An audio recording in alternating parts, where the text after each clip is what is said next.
So the four gospels, plenty to cover on this topic, which we'll never be able to do in one meeting, but I do have quite a bit of material tonight. So this is certainly the four gospels only there's 27 books in the New Testament, so four gospels are a fraction of that. Of course, they are biographies, so they do contain there are our most important sources about Jesus to a certain extent. So that's why we'll spend a little more time on that tonight. Um, so if I was going to dig deeper on this topic, I would really recommend this book right here, The Jesus Legend, A Case for the Historical Reliability of the Synoptic Jesus Tradition. I read this book a long time ago. Um, but I just think it's a great book. I think there's just a lot of really good material in this book, and I still recommend it to this day. I think it came out like 2008 or 2007 or something, but I really recommend this book if you want to go deeper on this topic. There's some other ones I can recommend, but I really recommend this one. And some other ones, any of these are good, but Finding the Historical Christ by Paul Barnett, Darrell Bock's book, Studying Historical Jesus, Michael Bird's book, The Gospel of the Lord, How the Early Church Wrote the Story of Jesus. Those are all good books. Some of them are a little older than others. The Michael Bird book is probably the more current one. Um, I do think the this Brant Pitre book is really good. I read this maybe 5 or 6 years ago. I don't remember, but I think this is an excellent book.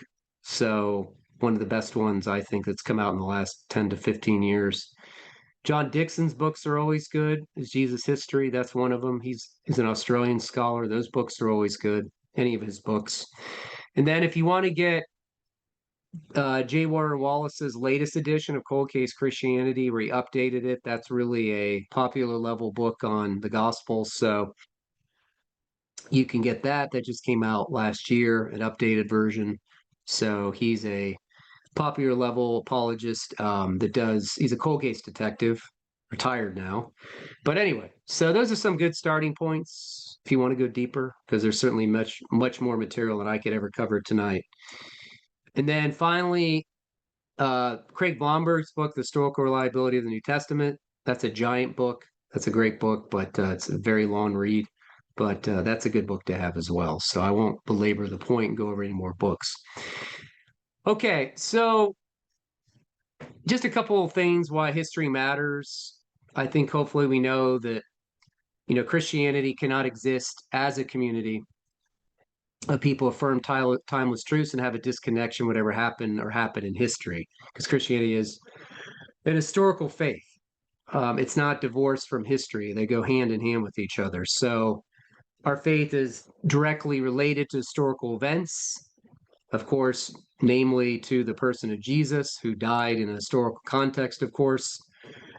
So, I know some people will say, some Christians say to me, well, I have the Holy Spirit and I have faith, and that's all that matters. But you can't divorce your faith from history. You just can't like chalk it off like, oh, all that doesn't really matter. I just have my experience with the Holy Spirit. You actually don't have any experience with the Holy Spirit if the historical events in the New Testament didn't happen. Okay. Because that's where we read about the coming of the Holy Spirit, and that's where we read about Jesus talking about he's going to send the Holy Spirit. And that's not possible unless we have historical events that happened and Jesus did what he did, right? Okay. Now, when it comes to looking at Jesus, just like everything in the Bible, it's all in the past. We weren't there to see it. No historian was there to participate in it. When, if you're a historian trying to study the Bible, any part of the Bible, let alone the Gospels, that's why you have to, anything in antiquity in the past, I mean, we weren't there, so you have to rely on written documents. And there's what we call primary and secondary sources. Primary sources are written by an eyewitness. Secondary sources are written by someone who gets their information from a primary source, or else they're contemporary of the events. They're around as why the events happen. They're in that time period. Of course, we rely on testimony of others, both written and oral. That's how we know things. And of course, there's archaeology, right? And then we sometimes historians will ask, why did this event happen? What's the best explanation for why this new Jesus movement got going? What were the circumstances there? What got that engine going, and what kept it going? What were the sociological, historical, and cultural issues going on? And so they're going to ask some of those questions if you're trying to do, kind of trying to reconstruct the past. Okay. Now, when Jesus came, before anything's written down, of course, Jesus is teaching orally because it's mostly an oral culture. Not that many people could read, and they did pass things on orally. And Jesus, just like many Jewish sages and rabbis, would teach orally. And so it all started out from orally. Just that's the way everything is, actually. And just, I mean, even though we're mostly a text-based culture today, I mean, we still start out orally a lot of times when we tell things, right? And then it gets written down or something. And in some cases, it just goes right to writing right away. But in that culture, it wasn't like that. Okay. Everything starts out orally. And as I said, Jesus is seen as a rabbi and a teacher, and he was constantly teaching in a way that things could be memorized. He obviously quoted the Old Testament a lot, quoted the Torah a lot, transmitted things orally. And there's nothing wrong with that. It's not like today where, we think that, if you pass something on orally, then it's going to get all garbled and no one can get it down right. Doesn't get transmitted correctly. But things were different in Jesus's day. That's not the same culture we live in.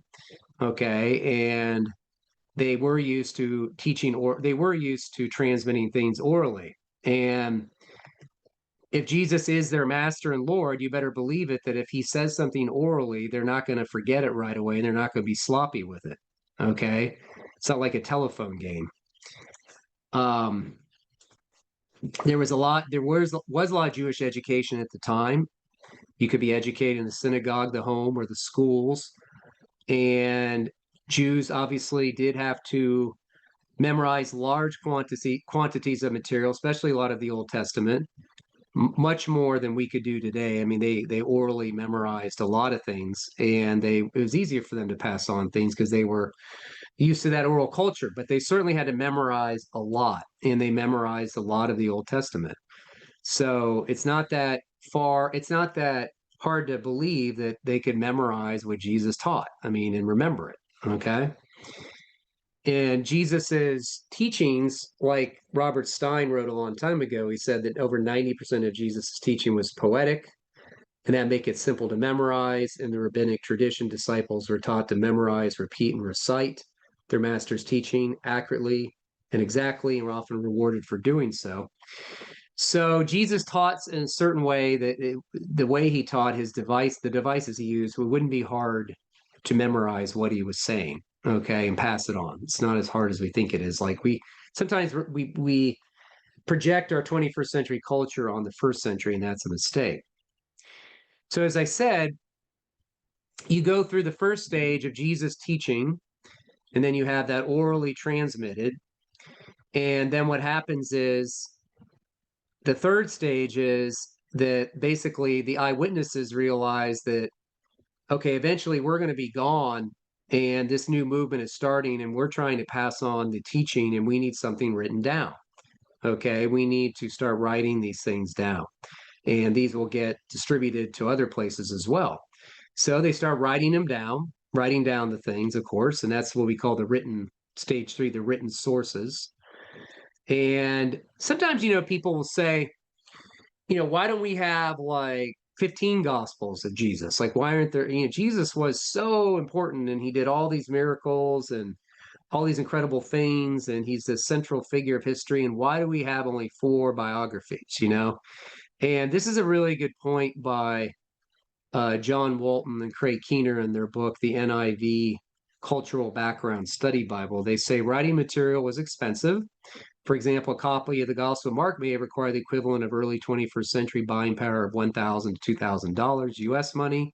Works as large as these were major literary undertakings requiring so much papyrus that in terms of early 21st century buying power. The larger gospels may have been worth thousands of dollars of US dollars. Normally, antiquity readers knew who produced such major works, whether by information on the outside of the scroll or by knowledge circulated only by word of mouth. And a work this size, speaking of the gospel's authorship, would be one of the last details forgotten. Because sometimes people will say, well, the gospels don't have, it's not on the very front. It says, I, Matthew, wrote this, or I, John, wrote you this letter, or I, Mark, write this. They don't say it, at the very beginning of the letter. And some people think that's a real problem, or the gospels.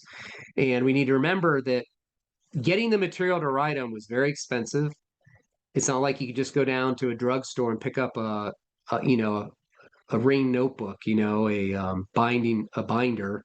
It's not the way it was then. Okay, the papyri was very expensive, so we're lucky that we really have anything we have. Really, to be honest, to have what we have. Now, the four gospel writers are also known as evangelists: Matthew, Mark, Luke, and John. They wrote for different groups of people with different backgrounds, and each gospel had a very different view or portrait of Jesus. Okay. As you know, the four gospels, they're writing to different people, different audiences. Now, the gospels are, of course, the main source of information about the life and teaching of Jesus. Okay. Paul's letters are letters to different communities. They have information about Jesus in them. There's little parts about Jesus's historical life, but not like the Gospels. The Gospels are the main source. Okay, and so as you're reading the Gospels, as I recommend reading through one sitting if you can, just remember this is God, of course, revealing himself through Jesus to you. This is God communicating to us, right? And each Gospel presents a unique perspective of Jesus. Now, Gospel, of course, comes from the English word Godspell, and it really means good tidings or good news. And it's an announcement, right? It's good news. And it's like heralding the good news, heralding something, heralding this news, right? You have some passages in the Old Testament about good news. You'll see it in like Isaiah 52:7. How delightful in the mountains are the feet of those who bring good news, good tidings, who announce peace and brings good news of happiness, who announces salvation. It says to Zion, your God reigns. Of course, you have Isaiah 49. It says, you who bring good news to Zion, go up on a high mountain. You who bring good news to Jerusalem, lift up your voice with a shout, lift it up. Do not be afraid. Say to the towns of Judah, here is your God. Isaiah 61:1, which Jesus quoted in Luke chapter 4, the Spirit of the sovereign Lord is on me because the Lord has anointed me to proclaim the good news to the poor. Okay, so it is certainly a message of, it's an announcement, and it's supposed to be good news. So the four gospels are good news. Okay. Now, when you say the word synoptic gospels, that phrase, we're talking about like Matthew, Mark, and Luke are synoptic gospels. It just means seen together. Okay. It means that they're related to each other. They sometimes repeat some of the same information, as you know. Sometimes you're reading Matthew, you can tell that Matthew and Mark are very similar, or Luke, they're using some of the same information. There's always been a debate over which gospel came first, whether it's Mark and then Mark borrowed Matthew, or Matthew borrowed Mark, or all these issues. I'm not going to go into that too much tonight. John is different, of course, than the three gospels. He's not considered part of the synoptic gospels because John uses material the other writers don't have. John is different. Okay, it's radically different. Okay, and it's really awesome, but it's just, if you read it, you know that it's just not the same.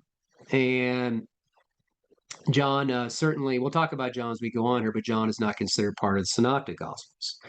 Now, some scholars think that Luke and Matthew may have a source they use called Q. It's a document that has the sayings of Jesus. Now, we don't have this Q.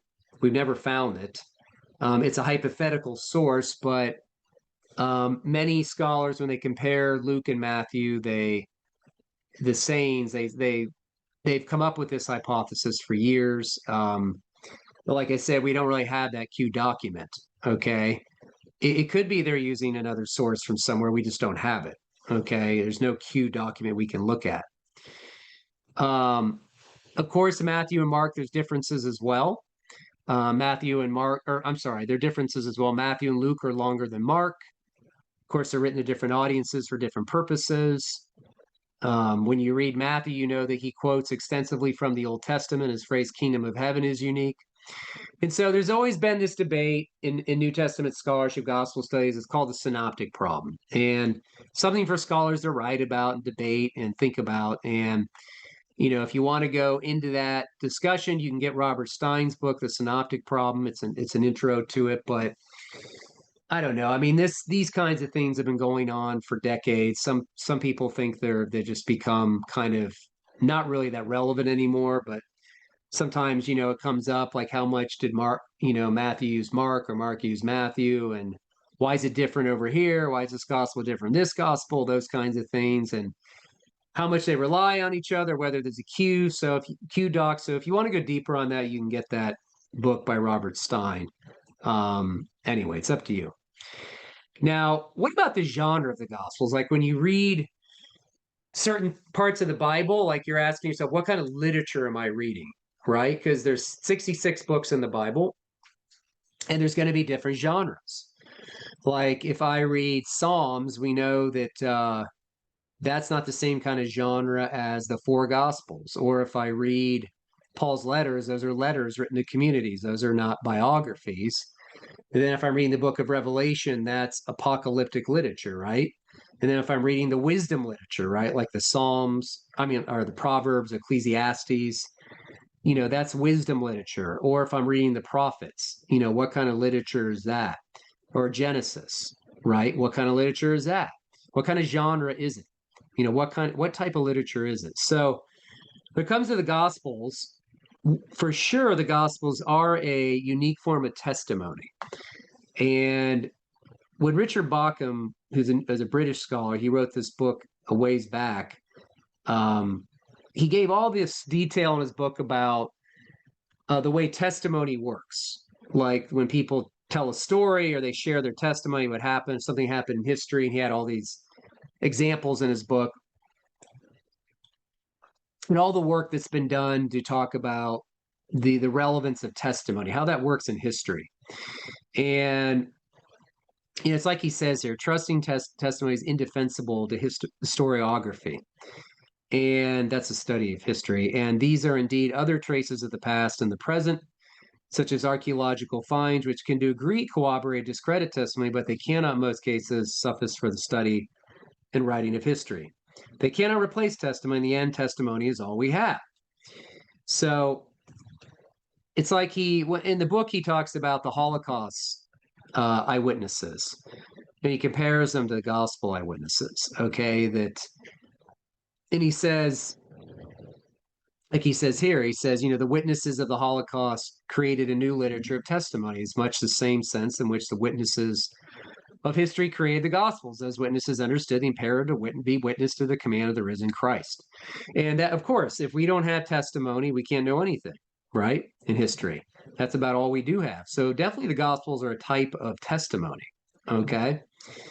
And he goes on to say, Bauckham talks about the issue of memory, how that works with history and testimony. And he talks about unique, unusual, unexpected events are very easy to be remembered. Of course, you may not remember what you did yesterday or 5 days ago, but you know, you remember the eclipse from last week, maybe. I mean, that was a unique, unusual event, and it's a very uncommon event. People may say to you a week later, did you see the eclipse? You know, because that's a memorable event, right? Or you remember something happened in your life, of course, things like 9/11 or Kennedy's assassination or the attack on Israel, October 7th, whatever. These things are rare, unique events, and they're easy to be remembered, right? But little things like, you know, what you bought at the grocery store 4 days ago, or you know, little things that just aren't really a high impact event, you're not going to remember as much. And of course, there's things such as vivid imagery. Of course, the imagery you remember, right? Seeing those planes go into the buildings of 9/11, those images are in your mind, right? And so these are high impact events that really can be remembered for a long time, decades later, even, right? Um, he talks about how sometimes we, in our memories, and even in the Gospels, the goal is to get the gist of the event. Like, you don't have to have every single detail perfectly, but the overall story, the gist is what matters. It's like when James Cameron interviewed the witnesses for the Titanic, when he did that Titanic movie. And some of them, their little details about the events that happened were different, or they couldn't remember things. Overall, he got the gist of the story, which is the fact that the ship sank. That was the gist of the story. Okay, now as far as all the little details about what happened, which little details about the day and what happened, obviously are going to be different, and not perfectly remembered, but the whole overall arching story is that the ship sank. Okay, and that's the way it kind of is with the Gospels too. Sometimes, they may not remember every single detail, and it may not be, some details may be different in Mark's Gospel, or Luke's Gospel, the way it is in Matthew's Gospel, and that's just the way memory works, but it doesn't mean the event didn't happen. Okay. Now, there's a guy who wrote a book a long time ago named Richard Burridge, and his main book was about trying to figure out what the genre of the Gospels are. And he wrote a book called What Are the Gospels? A Comparison with Greco-Roman Biography. And he basically came to the conclusion that the Gospels are definitely a form of biography of some kind, like an ancient biography. They contain the words and deeds of a historical person. Now, he tried to compare the Gospels with different biographies at that time. And he got some things right. I don't, at this day, not everybody agrees with everything, but he certainly was right that the Gospels are ancient historical biographies. Now, he also noticed that we don't want to look for the modern desire for precision, the way we would write a modern biography. Okay, like it says Jesus was about 30. Luke says Jesus was about 30. Or remember that ancient biographies don't recall every single detail of the person's life. They're more interested in what they think is important to convey. Okay.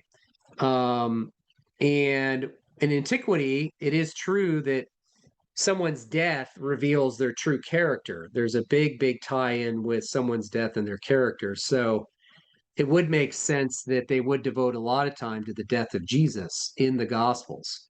But they don't need to include everything about Jesus's life.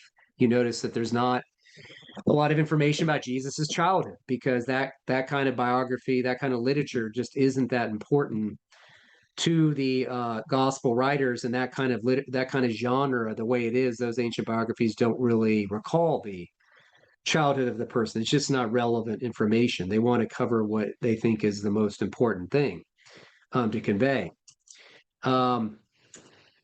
Now, if you compare ancient biographies and the four Gospels, you'll notice that they focus on the life of a single person, whether that be the person like Josephus or Alexander the Great or Caesar, or of course Jesus. And ancient biographies are broken down into three main parts: the birth, public life, and death of a person, and with the bulk of the book being devoted to the subject's public career. You notice that the Gospels, many times, at least the Synoptic Gospels, talk about Jesus's birth more than John, but they all talk about his public life, death, and resurrection. And they're not necessarily strictly chronological accounts.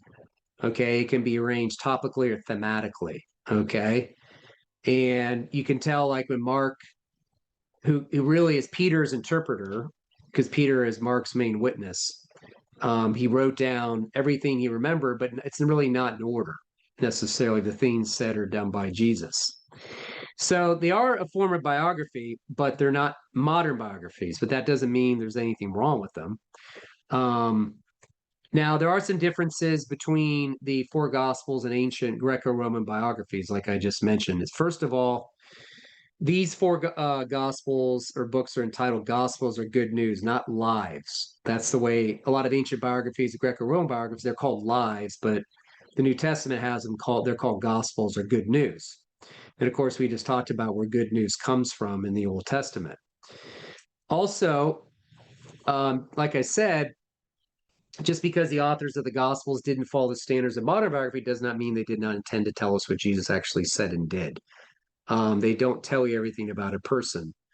They strive to give a comprehensive portrait of their subjects, but don't need to tell us everything. Okay. Now, the other thing about the Gospels are, for sure, they're rooted in the Jewish scriptures. It's like they are continuing the story of Israel through Jesus. Okay, it's a continuation, fulfillment of the story of Israel, the ongoing story of Israel. Okay, and how Jesus is at the center of it. And if you read the Gospels, you know that there's a lot of quotes and allusions to the Old Testament. Okay, so there's definitely a Jewish element to the Gospels, absolutely. So we don't want to just think like they're Greco-Roman biographies, because they're more than Greco-Roman biographies, they're Jewish biographies as well. So anyway, and they're not really, I should say, they're not even really Greco-Roman biographies. There's just some commonality with some other Greco-Roman biographies, but they're not lives. Like I said, they're Gospels. Greco-Roman biographies are called lives, but they're really Jewish, a continuation of Israel's history. Okay. Now, memory in the Gospels are certainly play a huge role, as I just said. As Michael Bird says, what is more when we say the Gospels are historically rooted in memories of the earliest eyewitnesses. And we know that, the Jesus movement, as far as the followers of Jesus, they formed, certain networks and clusters of groups. And Jesus was remembered by groups, not just as individuals, but as a community. It was what we call social memory, the way they remembered Jesus and recorded it. And some people are skeptical of memory. Sadly, I mean, they think that, well, people's memory is fallible. They don't remember things. It's, you don't remember details. It can be damaged over time, or your memory is just not as reliable as we want it to be. And that's true in some cases. I agree. But not when you, as I said, not when you have a high impact event that has strong emotional involvement. Some of those things can be remembered for decades and decades and decades quite accurately, just like the Holocaust, just like World War II, just like World War II survivors can tell you about what happened, or World War I, World War II vets, whatever. They can remember everything because it was a high impact event, 9/11, witnesses, whatever. So we don't want to just suddenly assume just because it's, well, I mean, memory is so faulty, but that's just not the way it is, especially with Jesus, who had such a high impact. Now, I know they have the Holy Spirit too to help them, but we don't need to be so skeptical about memory.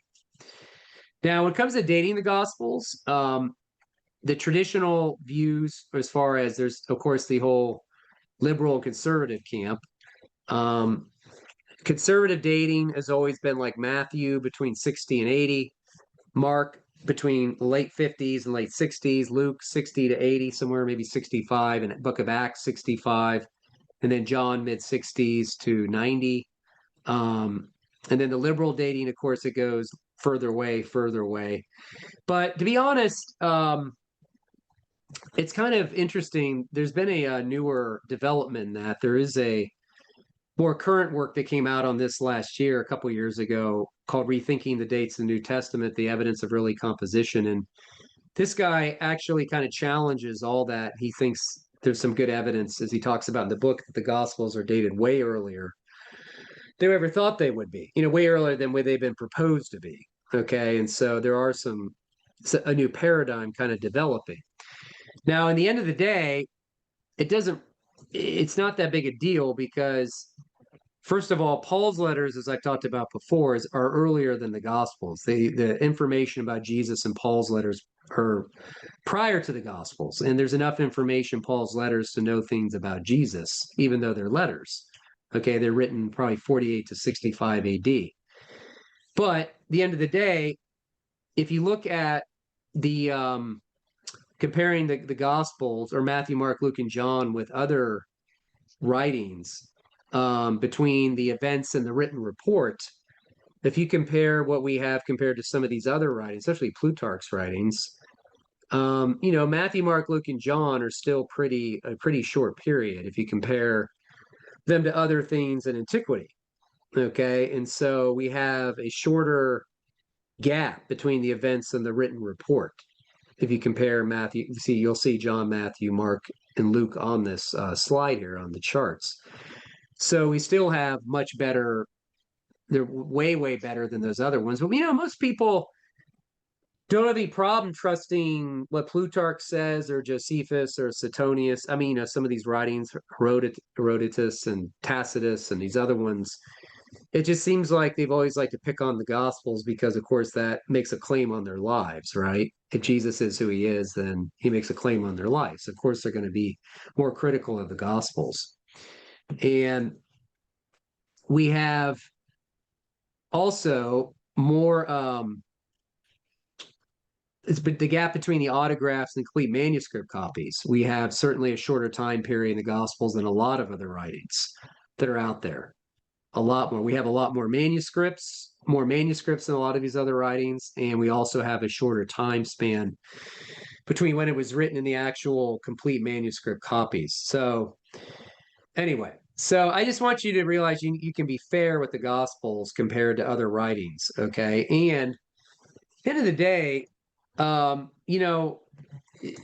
it doesn't really, like I said, with high impact events, it wouldn't even matter if Matthew and Luke were written in 65 AD or whatever, John's written later, because first of all this is transmitted orally, okay, before it's even written down. So it's already orally being transmitted. And then remember, these high impact events, that you can remember things much later, and the Gospels have enough evidence for them that they're getting a lot of historical things right. So don't be so worried about that if you're trying to think about that. But then again, you can get that book too, Rethinking the Dates of the New Testament. Anyway, now what about the witnesses? So when someone asks, they're asking me, the gospel is written by witnesses, I always say, well, depends what you mean. Depends if you mean like direct or indirect eyewitnesses, okay? The word we get the word eyewitness from is from the word autopsy. And that means that you have like direct eyewitnesses that participate in the events themselves. They were there. They participated in the event. And then what we call indirect autopsy, which is like an indirect eyewitness. And that means those are people who were not there. They didn't participate in the event, but they sought out people who were the direct eyewitnesses, and they got their information from them. Okay, they would seek out those direct eyewitnesses, what we call direct autopsy. They would go out and find those and get their information. So they were speaking to somebody that did participate in the event. And some things are what we call firsthand experience. Those are eyewitnesses who include descriptions of events and occurrences they personally observed and experienced. That would be probably Mark and Matthew, and John. I'm sorry. No, that would be Matthew and John. Mark and Luke would not be firsthand because Mark's getting his information from Peter, and Luke's getting his information from the other direct eyewitnesses. Firsthand access as eyewitnesses, including descriptions of events and occurrences they did not personally observe, but aware of on the basis of information given to them by someone else at that time. So firsthand access would be Mark and Luke. Firsthand experience would be Matthew and John. And then firsthand knowledge, or what we call eyewitnesses, include descriptions of general cultural conditions and truths. They're part of common knowledge at that time, even though they had no direct experience or observation upon which to rely. John, certainly, some of the Gospels all have that. I mean, where they mention general cultural conditions and truths that were common knowledge at the time. Matthew does that. John does that. Luke does that. So anyways, now it comes to Mark's gospel. Mark, his audience is a Gentile audience. he's addressing an audience that's being persecuted for their beliefs. And Mark is sometimes, when we talk about the Gospel of Mark, sometimes there's this thing called the Messianic secret, that that they think that Jesus is not directly revealing who he is. It's kind of like hidden. But there's those who should recognize Jesus as a Messiah, but they fail to do so. But there's not there's some sort of hiddenness about Jesus's identity, about whether he's a Messiah or not. And Mark certainly emphasizes the humanity of Jesus. And Mark really focuses on the aspect of Jesus being the suffering servant. Okay, we know about suffering servant from Isaiah 52 to Isaiah 53. And there's a lot in Mark about discipleship, about imitating Jesus, both in his ministry and suffering. Now, since there's really good evidence that Peter was Mark's primary eyewitness, it would really favor Mark's gospel being written about 60 AD, one of the earliest gospel, probably the earliest gospel. And the Mark must have been written after Peter's death. Mark named Simon many times in the Gospels, right? 7 times, and Peter 19 times. And there's considerably much longer Gospels. Matthew and Luke are longer than Mark, but it's pretty obvious that Mark is using Peter as an eyewitness. He's really telling the gospel through the lens of Peter, okay? Which is fine. I'm just saying that it's kind of obvious, but you'll see that sometimes in Mark's gospel, he also omits some of the things that are basically the embarrassing things about Peter. Or no, he doesn't omit them. I'm sorry. That you would think that if Peter's talking to Mark and Peter did some of these embarrassing things, that Mark would not want to mention them, but he does mention them. So I'm sorry, just scratch out that omission part. But Mark still mentions Peter's failings, the embarrassing things about Peter. If I was having Mark write a gospel and I'm Peter, I'd be saying, Mark, don't include that about me, about my lack of faith on the lake, where I have a hard time and I fall in the water, or, I deny Jesus. I don't want that in there. And I don't want the part about me being shameful at the miraculous catch, or, the statements about money, or any of those things. The things that are embarrassing to me, Mark, please leave them out. But Mark does not leave them out. Okay. And so it would make sense that he did, he was using Peter as an eyewitness. Okay. All the way through the good and the bad about Peter. Now, when it comes to Luke, some people think that Luke was a proselyte. He was a Gentile that converted. He was not born Jewish, but he was a convert to the faith. And he became a follower of Jesus, but he was not Jewish. He wasn't born Jewish. Okay. And the author, obviously Luke and Acts were one book. That's the way it started out. And Luke's audience identifies Theophilus, right? Meaning that means lover of God. He talks about that in Luke and also in the book of Acts, or as far as Theophilus, right? That's who he's writing to. Luke paints Jesus as a compassionate savior who welcomes all. There's a lot of things about women in the gospel, Luke, a lot of chapters, mentioning the importance of women in the ministry of Jesus, and a lot of emphasis on those who are sick and sinful, the sinners and the sick. Of course, everyone's got that problem, but in Luke's gospel, there's a lot more emphasis on it. And Luke says in Luke 1:4, he says why his His desire is to be accurate. He's an historian, and he says, since many have undertaken to compile a narrative of the events that have been fulfilled among us, just as those who are eyewitnesses from the beginning, ministers of the word, have handed them down to us, I too have decided, after investigating everything accurately new, to write it down in orderly sequence for you, most excellent Theophilus, so that you may realize the certainty of the teachings you have received. So you can see he's not trying to be sloppy. We notice that there's an historical aspect to it. Luke uses the word narrative to describe his book, right? And they use that word specifically for the writing of history. You'll see that in Josephus's writings and Lucian, How to Write History. So Luke's very clear what he's trying to do. As I said, Luke was not a direct eyewitness.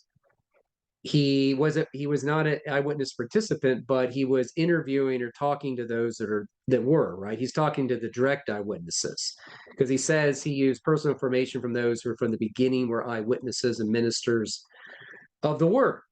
So, as you just read back here, he says very clearly, he says, just since many have undertaken to compile and narrate the events that have been fulfilled among us, just as those are eyewitnesses from the beginning, ministers of the word, have handed them down to us. So it says very clearly that those eyewitnesses, the direct eyewitnesses, handed this information down to Luke. Okay. And he wants the readers to know that, you can talk to the other eyewitnesses who I corroborated with. And he's writing so his audience may know the facts. Okay. And if you read Luke's gospel, it does get a lot of things right. It gets so many things in history correct. He shows a variety of historical figures that have been confirmed. He gets correct titles for the following officials: Cyprus, Thessalonica, Ephesus, temple wardens, Malta, the first man on the island. Each of these have been confirmed by Roman usage. So in all, Luke names 32 countries, 45 cities, and 9 islands without air. Okay. And actually, if you read the book of Acts, he gets a lot of things right too, a lot of archaeological details.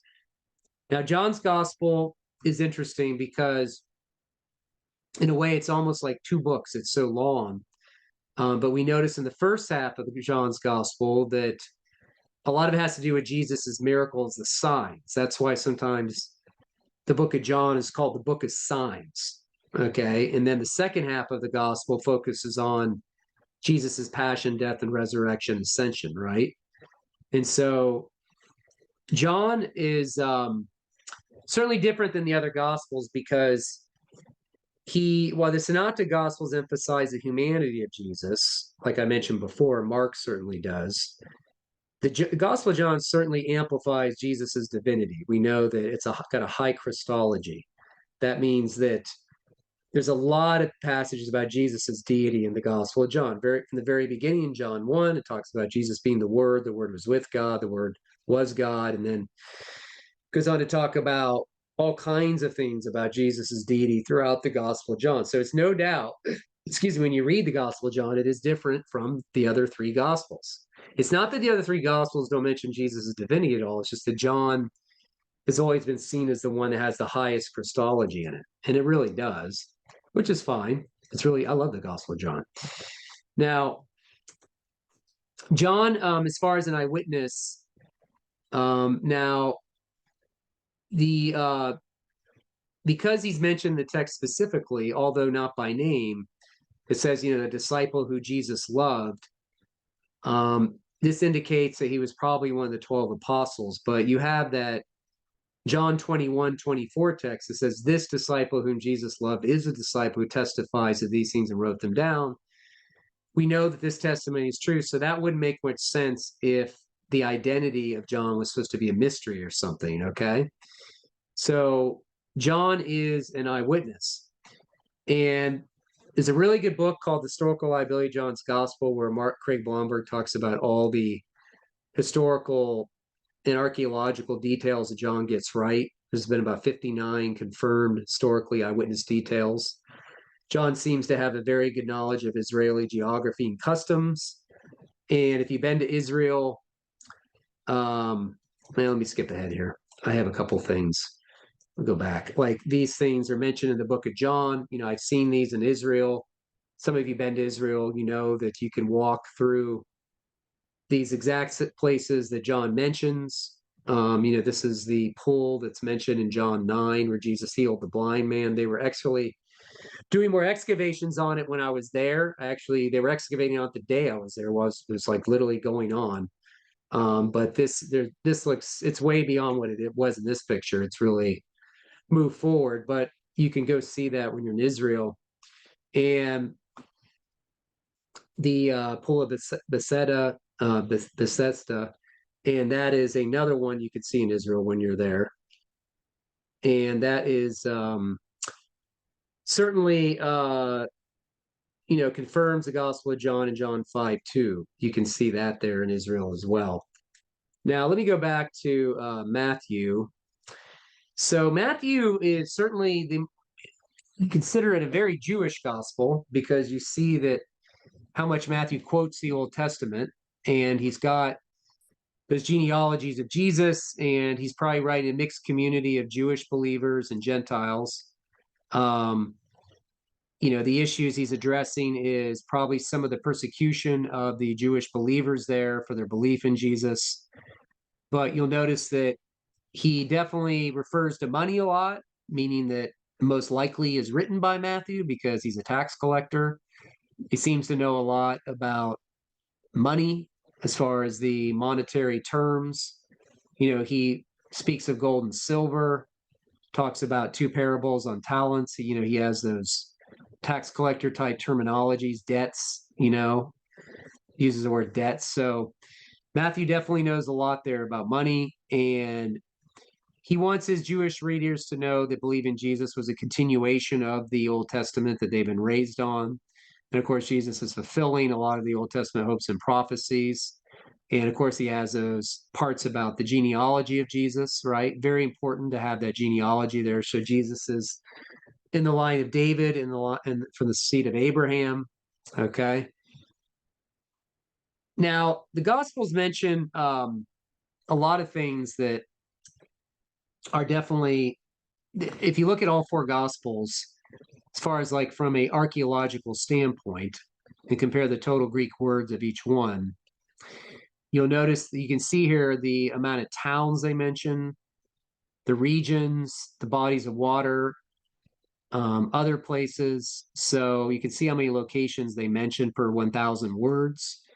Matthew 4.905, these different, the average, of what's going on here. So, there's a lot of history they're recording, a lot of real places, real events, real archaeological things that have been confirmed. Now, sometimes people will say the common objection is that the four Gospels, we just don't know who wrote them. When I was a new Christian, my mom said this to me, and my mom had been going to Liberal Methodist Church, so she'd heard it there. And, and one of the arguments is that, the authors' names are absent from each gospel. Like I said, you don't have them, the names are not on there. Like Matthew at the beginning of the book of Matthew says, this is written by Matthew. They don't say that. They're expected to do that. That's what people think. So they say the gospels are written anonymously. And what that means is a document is anonymous if it was first published in a way that did not have the name attached to it. Okay, that's what that means. We call it genuine if it was really written by that author. We called it, and if you talk about the pseudepigraphal literature, things that it was not written by them, but someone attached their name to the document, right? Pseudonymous. So that's where someone would just like take a document and add a name onto there, but it really wasn't written by them. Okay. That's what the difference is. So the challenge of this is, I'm sorry. So the way it works is according to the theory of the anonymous gospels, the Gospel of Matthew was originally the gospel according to nobody. Okay. And then what happens is it was copied and recopied and then circulated the Roman Empire for decades. Same with Gospel of Mark. So what they think, it just got recopied, and then eventually someone just came along in the 2nd century and added the names on. Okay, but all four were differently, all four of these were really different anonymous books. Okay, now there's answers to this, of course. Because if you look at it, if one anonymous gospel could have been written and circulated, and somehow someone miraculously attributed to the same person by Christians living in Rome, Africa, Italy, Syria, were supposed to believe that the same thing happened not once, not twice, but four different books over and over again throughout the world. So you'd have to say, like, how did these unknown scribes add the titles known whom know whom to ascribe the books to? How did they communicate that to one another? Now, if you look at the biggest problem with the anonymous view is that when you look up all the manuscripts we have, the manuscript evidence for Matthew, Mark, Luke, and John, to the second, third, fourth, fifth century, we don't have any anonymous copies. There are no anonymous copies. All the copies we've ever had are attributed to Matthew, Mark, Luke, or John. Just like all the manuscripts, like I show here. So there aren't really any. There's no way to verify an anonymous gospel, okay? Because all the copies we have their name. The names are attributed to them: Matthew, Mark, Luke, and John. So it's just it's a common objection you hear from people. I don't know if they've ever seen like this chart right here, but we don't, like I said, there are no anonymous gospels, anonymous copies, okay? They don't even exist. So there's no manuscript evidence, right? No manuscript evidence support the claim that the Gospels had no titles. That's what I'm saying. There's no manuscript evidence at all to ever show that the Gospels had no titles at all. Okay, so that's the manuscript evidence we have right there. Anyways, so that kind of gets circulated a lot, like who wrote the Gospels, and they're written anonymously. And by the way, did you know that Plutarch, I don't know if you know who Plutarch was, he was a biographer about the same time as Jesus, and he wrote about 60 biographies, and 50 of those biographies we possess, that Plutarch's name is not even on them, not on any of them. Okay, so it's interesting how people trust Plutarch's biographies so quickly, even though his name is not on them, but they're more skeptical of Matthew, Mark, Luke, and John because they say, well, their name's not on them. Okay, their name's not on them. But like I said, the manuscript evidence, if you look at the manuscript evidence all the way up through starting the second century, it only attributes Matthew, Mark, Luke, and John. It's all there is Matthew, Mark, Luke, and John as the author. There is no anonymous source at all, anonymous gospel at all. So, anyways, okay. So, also, if you want to go deeper on that, there's a really good video called "Who Wrote the Gospels" by Michael Kruger. You can read that right there, or look at his clip right there. Just look up "Who Wrote the Gospels" and watch his clip. There's tons of resources out there. All right. Well, the four Gospels are meant to be read devotionally, meaning that when we're reading them, I hope that when you read them, you're really asking God to show you the picture of Jesus that he is speaking about through that gospel author. Because I said Matthew, Mark, Luke, and John are different. They're writing different audiences for different purposes. But I hope that maybe sometime that you can sit down and do a fresh reading, meaning that, you sit down and just like, it's like new for you. It's the first time you've ever read the Gospel of Mark again, the first time you ever read the Gospel of John. Sometimes it's not fresh, but if you just sit down and ask God to help you to draw closer to him and just say, God, make this as if I've never read this before, make it brand new to me. And I hope you do that with the four Gospels, okay? And they are, we should be lucky, or should be actually thankful, like I said, in antiquity, that we even have anything written about Jesus, really, given the culture he lived in and the cost of papyri, trying to get anything to write on and trying to pay for it.